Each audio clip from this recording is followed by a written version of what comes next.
Those last two bosses, Rumia and Chirno, had absolutely nothing to do with the plot. In other words, they just picked fights because. One wanted to eat you, and the other one wanted to cryo-freeze you together with some English beef. Stage 3 of Embodiment of Scarlet Devil is where the story really starts, because our playable character comes across a really weird-looking gateway to an even more out-of-place mansion.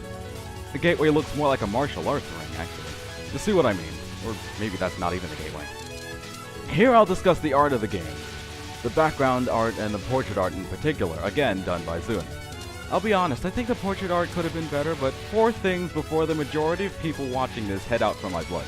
1. It's been 4 years for the guy, and compared to the art in Mystic Square, it's already loads better. 2. Art can always get better, because perfection is an illusion. Or so I like to think.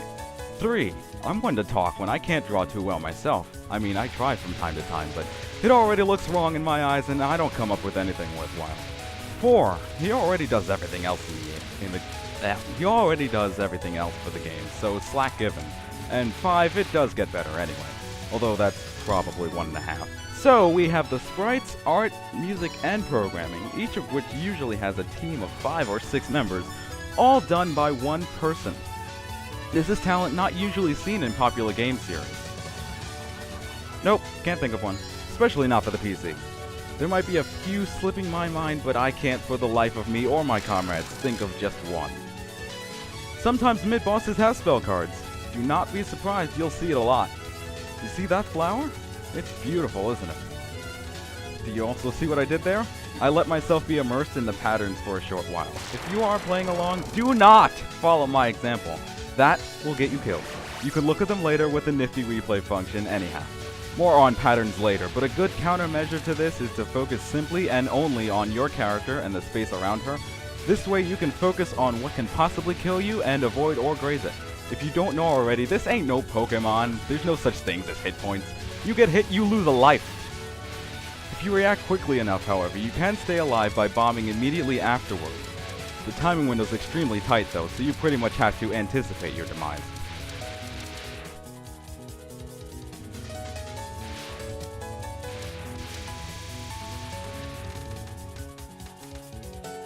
So, we've reached the gate. The Scarlet Devil Mansion lays just ahead, and someone jumps out at us. I'm totally not surprised at this point. Alright, next we're going to talk about Hong Meiling, the gatekeeper of the Scarlet Devil Mansion. Well, that's what she is, but... Yeah, but she's usually portrayed as being, like, really lazy. Well, only one time in the series so far I think that's happened.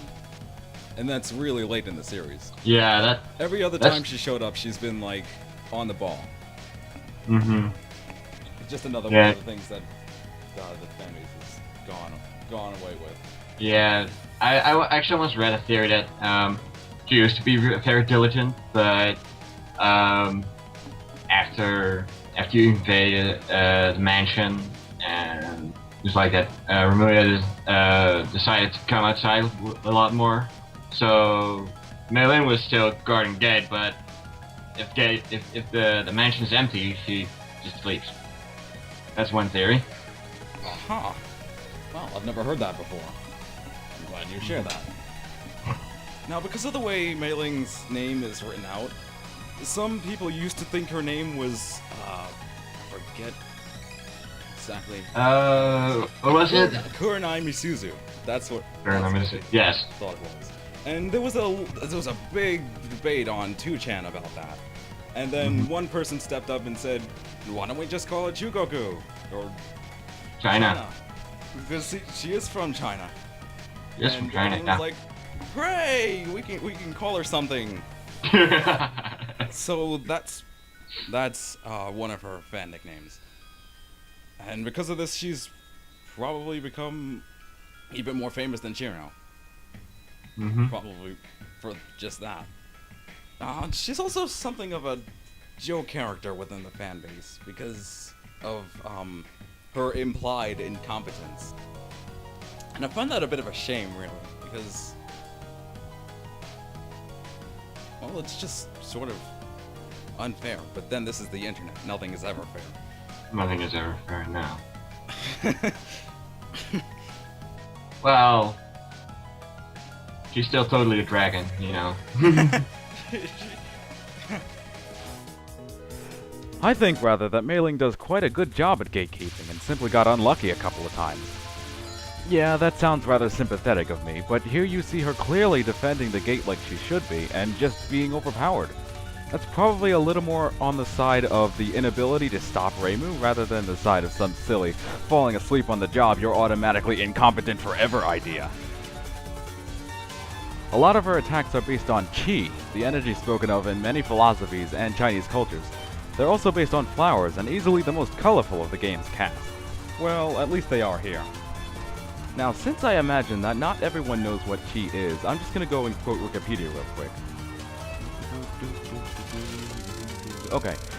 References to concepts analogous to the Qi taken to be the life process or flow of energy that sustains living beings are found in many belief systems, especially in Asia.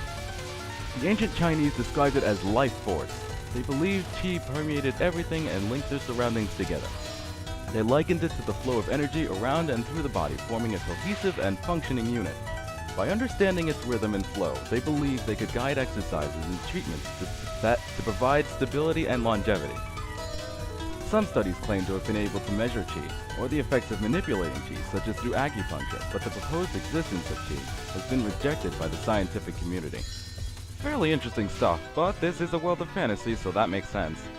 You won't really notice while you're playing, but the backgrounds are a significant step up from Mystic Square as well, having moved into the third dimension, and even moving around sometimes. Although it looks like this, that's a result of the retexture patching that came with the hitbox patching. I'll show the original for comparison. And even during spell cards, the background changes to a picture of something relating to that character. Rumia has a haze of black and yellow, I think. Chirno has something resembling the Aurora Australis, or the Southern Lights. And here, Meiling has a sort of purple swirl thing with a flower in the center. The player isn't so lucky with bombs, though. The screen simply darkens. Though I believe Master Spark shakes the screen, which is kinda cool in my opinion. And in a display of superhuman strength, or rather projectile spam, Hong is defeated. A shame, this is my second favorite fight in the game. But spilled milk. Stage 4, here we go!